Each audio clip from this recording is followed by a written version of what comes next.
تو ماں نے سن لیا یہ کہاں سے لیا تم نے؟ وہ ٹوٹی ہوئی جیب میں رکھی ہوئی تھی، یہ کہاں سے آئی سگریٹ تیرے پاس؟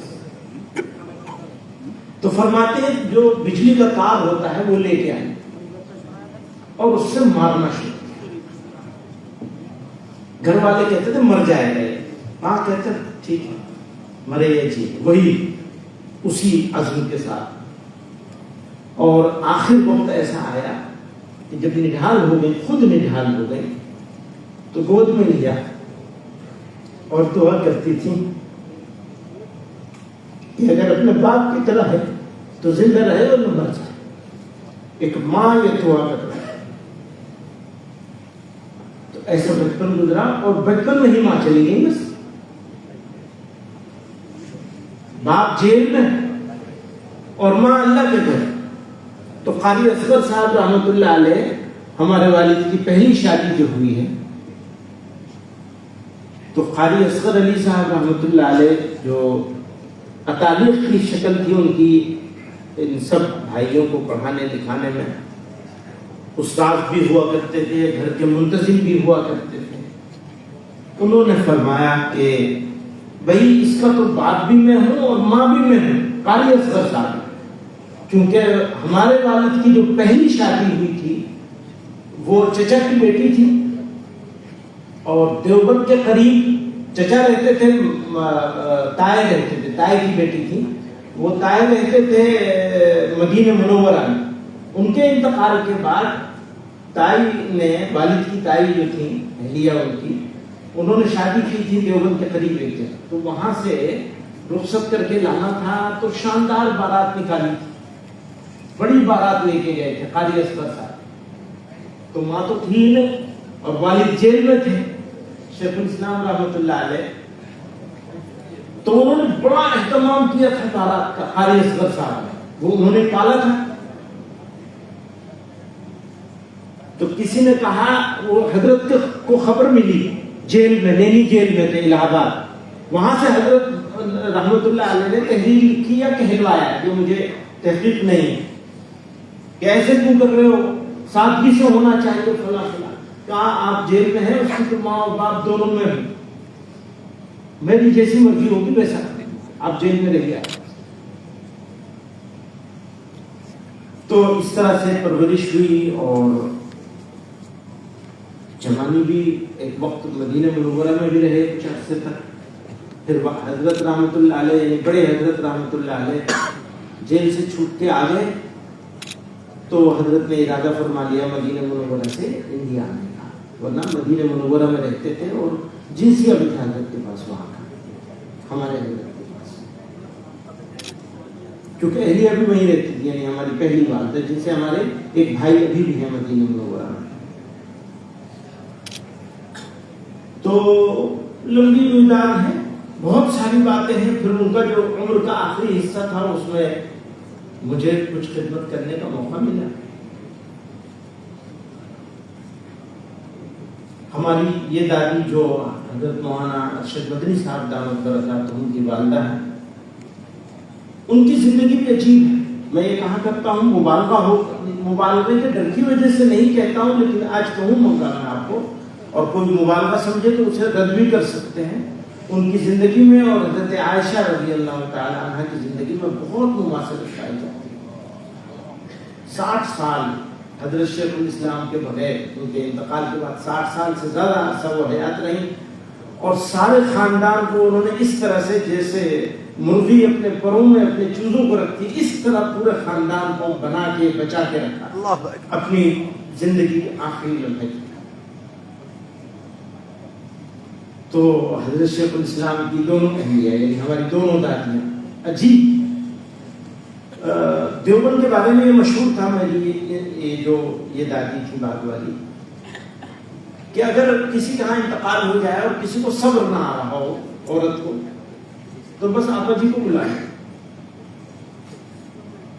کیونکہ انہوں نے اپنی زندگی میں صبر کر کے جو مقام حاصل کیا تھا، اس مقام کی برکت تھی، یہ میں کہہ رہا ہوں، اس مقام کی یہ برکت تھی کہ کسی کو صبر دلانا چاہیں اور اس کے کندھے پر ہاتھ رکھ دیں تو ایسا عورتیں کہتی تھی، مشہور تھی یہ بات کہ 2 لفظ یہ بول دے کان میں اور کندھے پہ ہاتھ رکھ دے تو ایسا ہو جاتا ہے جیسے برف پڑ گئی. یہ زبان زد خاص و عام تھی یہ بات دیوبند میں.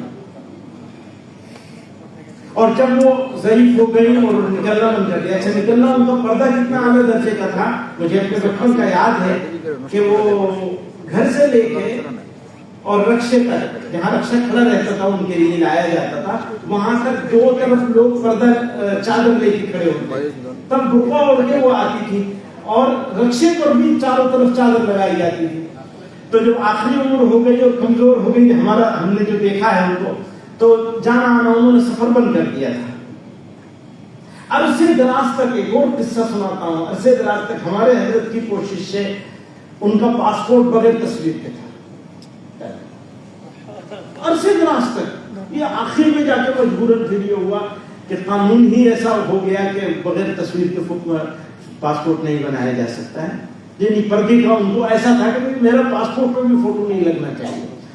تو وہ جب عمر ہو گئی ایسی، تو پھر یہ ہوتا تھا کہ ایسے لوگوں کو لایا جاتا تھا کہ آپا جی کی تلقین ہو. پورے دیوبند میں آپا جی کے نام سے مشہور تھے ہماری دادی. آپا جی کہہ دیں گی تو بات ختم ہو جائے، بس یہ کہہ دیں، ان کے الفاظ اس کے کان میں پڑ جائیں.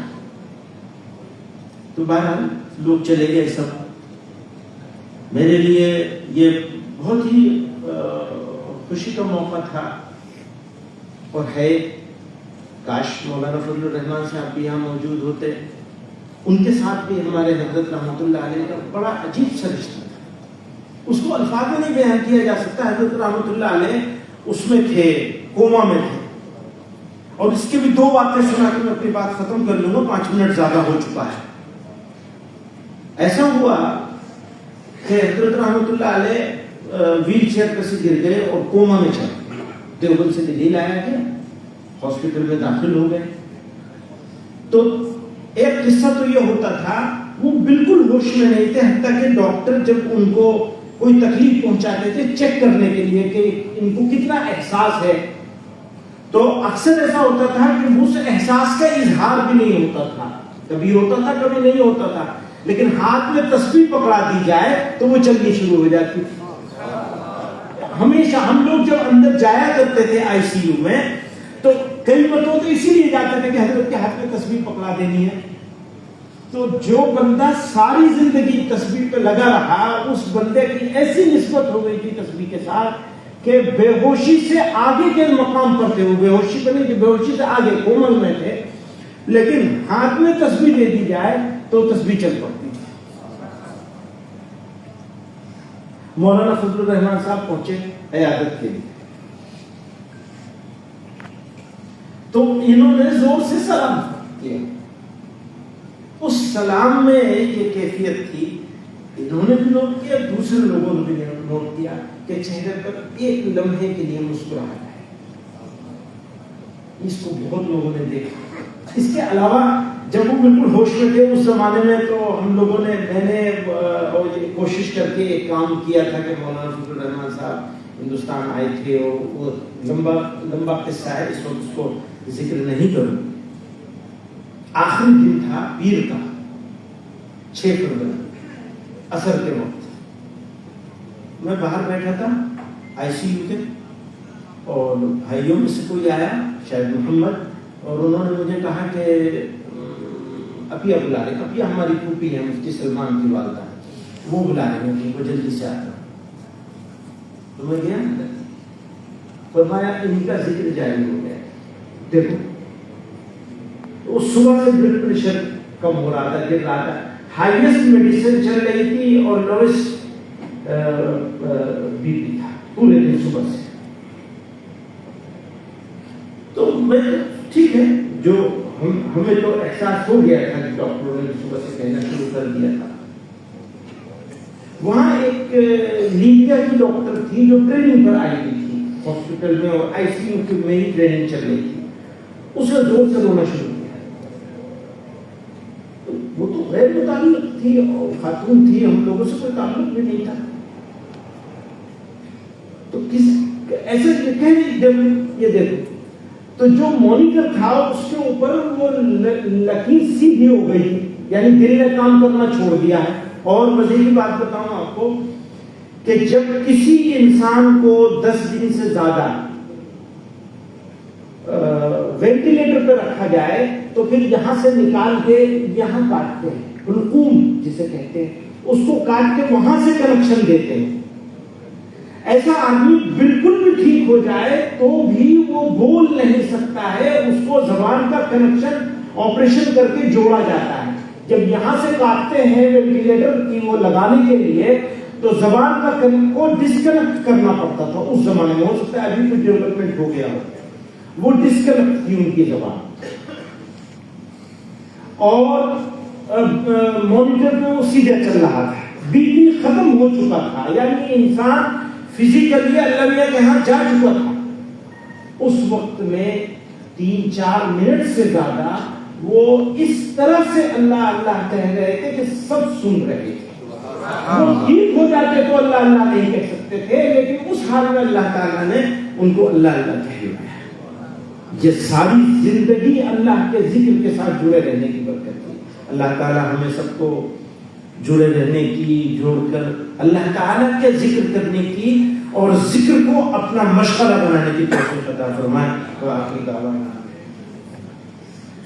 میں وہ بات ادھوری رہ گئی کہ حضرت مولانا فضل الرحمان صاحب یہاں موجود ہوتے تو میرے لیے بڑی سعادت کی بات ہوتی، ان سے ملاقات ہوتی. لیکن کوشش کریں گے اس سفر میں کسی طرح ملاقات ہو جائے.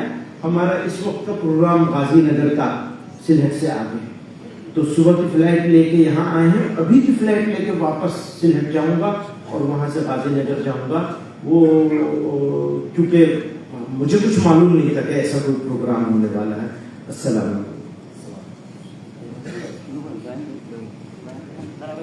الحمدللہ اولاد رسول